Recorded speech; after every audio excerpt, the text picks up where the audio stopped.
Halo semuanya, kembali lagi dengan saya dalam sebuah cerita yang berjudul Mengharap Cinta Sang Suami. Bab 11. Kebahagiaan Sederhana. Selamat mendengarkan. Rafizky yang baru saja pulang tertahan di depan dinding pembatas ruangan. Ia mengintip secara diam-diam. Kening itu mengernyit heran melihat Arumi menghapus air mata lalu meletakkan ponsel miliknya kembali ke tempat. Mata setajam elang terus saja memperhatikan pergerakan Arumi yang mulai menjauh dan masuk ke dalam kamar. Begitu sudah tidak ada lagi, Rafizky dengan hati-hati keluar dari persembunyian dan menghampiri tempat yang dipijak Arumi sebelumnya. Kenapa Arumi menangis? Menolaknya, padahal dia tidak merasa bersalah. Kenapa gadis itu menangis tiba-tiba sambil memegang handphone? Mata itu membelalak seketika, menyadari sesuatu yang ada di handphonenya. Segera ia ambil, lalu membuka layar tersebut. Apa karena wallpaper ini? Sekarang Rafizky menjadi yakin kalau inilah penyebab yang membuat Arumi menangis.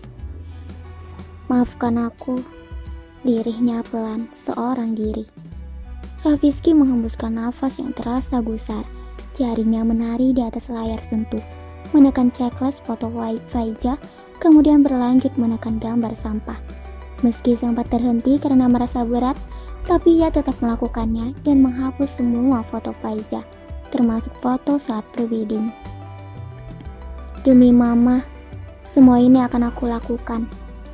Setelah berhasil menghapus semua foto tersebut, Rafizky beralih ke foto pernikahan dirinya dengan Arumi, hasil dari jepretan Aida menggunakan handphonenya waktu itu.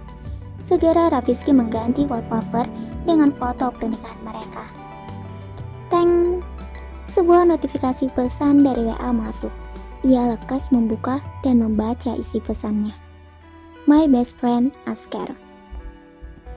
Rafizky, kenapa tadi kamu gak bersuara waktu aku telepon? Jaringannya buruk ya di sana. Kok malah langsung dimatiin sih? Padahal aku pengen ngobrol banyak sama kamu. Tapi ya sudahlah, sekarang gak bisa lagi, aku sibuk. Oh ya Raf, nomor Faiza kenapa gak aktif lagi? Ganti nomor ya dia? Jangan sampai karena kalian sudah menikah, aku malah dianggurin dan tidak dianggap lagi. Please jangan kayak gitu, aku kan juga sahabat kalian. Selesai membaca chat itu, mata Rafizky langsung membola. Jadi tadi Askar sempat menelpon dan pasti Arumi lah yang mengangkatnya. Dia lupa memberitahu kepada sahabat karib bahwa pernikahannya dengan Faiza dibatalkan. Tapi aneh, ternyata Faiza juga tidak memberitahu Askar. Bahkan tadi dia bilang kalau nomornya tidak aktif lagi. Faiza seperti hilang bak di telan bumi. Kenapa kamu tega membatalkan pernikahan? Hanya dengan alasan tidak mencintai? Apa sesimpel itu? Sampai kamu tidak memikirkan bagaimana perasaanku. Geram Rafizky. Ia marah, sangat marah. Tapi perasaan tidak bisa dibohongi kalau dirinya masih saja mencintai Faiza. Persahabatan yang sudah terjalin sejak kecil membuatnya kesulitan menghapus cinta yang terbelenggu. Karena banyak kenangan indah saat bersama. Rafizky sudah jatuh cinta dengan Faiza saat mereka masih SMP. Terjebak dalam cinta rumit membuat Rafizky kebingungan. Kadang merasa bersalah kepada Arumi, kadang juga perasaan yang berontak menginginkan Faiza. Seringkali ia harus tertekan dan sakit secara bersamaan.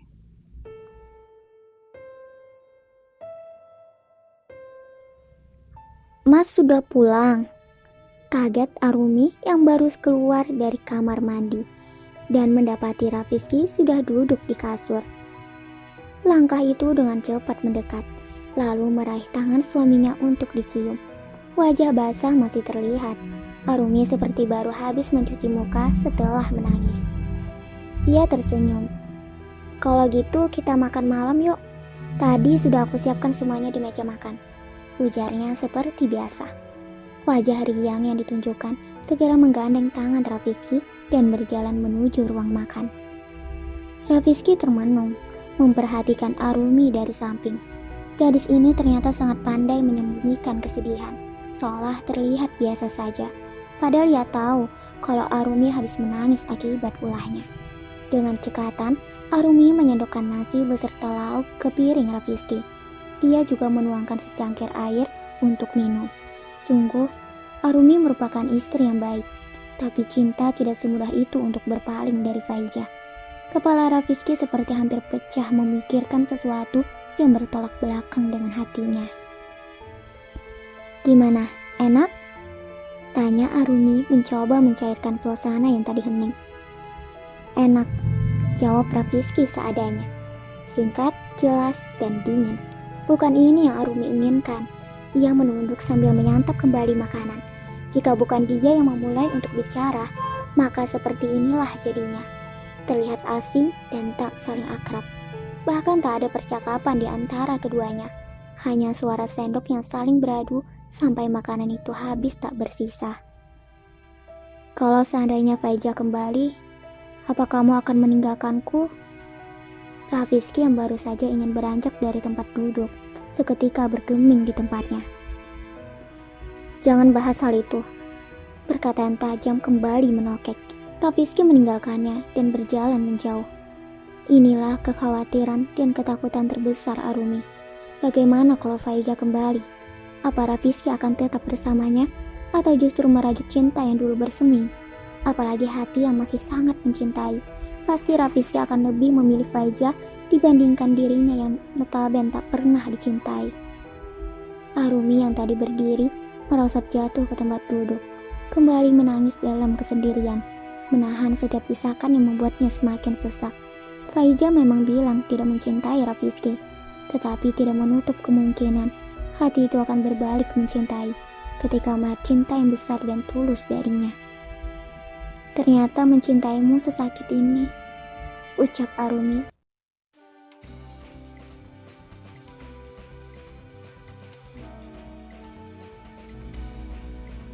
Rafizky lagi-lagi merasa bersalah. Setelah makan malam, Arumi lebih banyak diam. Perempuan itu sudah merebahkan diri dengan cara membelakangi. Ia yang sedang berperang dalam pikiran masih setia duduk di kasur. "Maaf." Akhirnya kalimat tersebut terucap juga. Walaupun pelan, tapi Arumi yang belum tidur mendengarnya dengan jelas.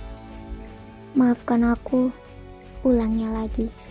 Tidak mudah bagi Rafizky untuk mengatakan kata itu, karena ia harus mengalahkan egonya sendiri. Arumi merubah posisi menjadi terlentang. Mata itu menatap suaminya sendu. "Memangnya masalah apa?"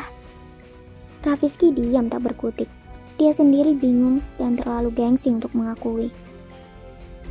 "Tidak ada yang perlu dimaafkan. Tidak ada yang salah." Arumi bangun, menatap lurus ke depan. Ia sadar kalau dirinya lah yang tak sabaran ingin dicintai. Tidak semudah itu menggeser nama Faiza di hati Rafizky. Meski sempat kecewa karena dia masih belum melupakan Faiza, tapi mungkin ini juga terjadi pada dirinya jika di posisi Rafizky. Berpikir positif dan memposisikan diri di keadaan orang tersebut sangat membantu Arumi agar tak menuntut lebih. "Aku akan mencoba untuk mencintaimu. Tapi tolong beri aku waktu. Semua ini tidak mudah bagiku," jelas Rafizky. "Aku mengerti," lirihnya. Ingin sekali Arumi meneriaki kalau usaha juga harus dilakukan. Tanpa usaha, bagaimana mungkin bisa melupakan? Kalau hanya sekedar ingin mencintainya, lantas bagaimana dengan Faiza yang amat dicintai? Posisinya hanya akan tetap menjadi yang nomor 2 di hati Rafizky. "Kamu marah?" Melihat nada bicara yang tak biasa, Rafizky jadi menduga-duga. Arumi tersenyum. "Tidak kok." Meski kenyataannya iya, tapi Arumi tak ingin mengungkapkan. "Arumi," panggilan dari Rafizky membuat Arumi yang ingin merebahkan tubuh kembali memutar kepala ke hadapannya. "Iya, Cuk." Belum sempat kepala itu berputar sempurna, ciuman singkat berhasil mendarat di pipi kirinya. Arumi sangat terkejut dengan Rafizky yang mencium secara mendadak. Pipi itu seketika bersemu merah. Ini adalah yang pertama kali Rafizky lakukan. "Selamat tidur," ucap Rafizky. Lekas merebahkan tubuh memunggungi Arumi. Ia meraba dada yang berdetak sangat kencang. Kenapa bisa ia melakukan hal ini? Sangat di luar dari akal sehatnya. Arumi yang masih terpaku menyentuh pipi yang baru saja dicium Rafisti. Ia tersenyum. Kesedihan yang tadi dirasakan seketika lenyap.